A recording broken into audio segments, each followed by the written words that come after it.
Setelah resmi mendapatkan keputusan dari Wali Kota Sukabumi, penyelenggaraan Pasar Ramadan atau yang kerap disebut Pasar Marema di seputaran Jalan Kapten Harun Kabir Kota Sukabumi resmi ditiadakan. Hal tersebut disampaikan langsung oleh penjabat Sekretaris Daerah Kota Sukabumi, M. Hasan Alsari saat konferensi pers di halaman Balai Kota Sukabumi. Dalam keterangannya, Hasan menyebutkan bahwa langkah ini diambil pemerintah Kota Sukabumi setelah mendengar dan mengkaji berbagai masukan serta aspek yang ada terkait rencana Pasar Marema tahun 2025.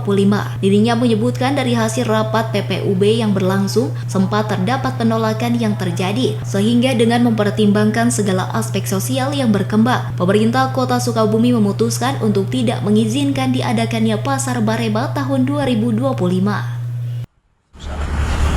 Setelah pemerintah Kota Sukabumi memperhatikan dengan sungguh-sungguh usulan dari pengusul, kemudian membahas melalui rapat koordinasi di tim yang dilaksanakan di bawah asisten 1 dari desa, kemudian menyimak dari seluruh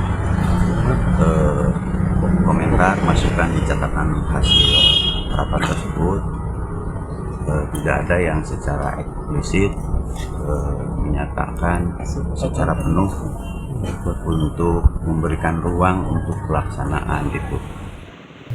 Sebelumnya, Pasar Marema sempat direncanakan berlokasi di Jalan Kapten Harun Kabir.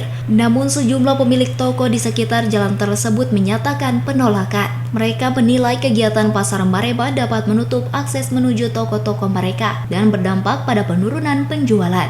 Bahkan keberatan warga tersebut sudah sempat dilayangkan dalam bentuk surat keberatan yang ditujukan kepada Wali Kota Sukabumi. Dari Kota Sukabumi, Sofwan Julfikar, Tim Liputan MGS TV melaporkan.